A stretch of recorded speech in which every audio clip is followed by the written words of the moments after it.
Hello दोस्तों, आपकी bike अगर रोड पर चलती है और खड्डे पर जाने पर आगे के सॉकर से खट खट की आवाज़ आती है, तो आप ये चेक कर सकते हैं। आगे की जो हैंडल टी होती है, देख सकते हैं, जिसमें छर्रे कटोरे लगे होते हैं, ये लूज हो जाने पर आगे से खट खट की आवाज़ आती है गाड़ी में।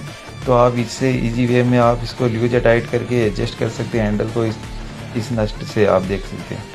तो इस तरह आप एक बार टाइट और ढीला करके देख ले, और जहाँ पे सही आए वहीं पे सेट कर दे हैंडल को। उसके बाद हैंडल घुमा के चेक कर ले। और ये सब करने से पहले ऊपर वाली मेन नट को आपको ढीला करना होगा, उसके बाद ही इसको सेट करें और वापस नट को टाइट करें।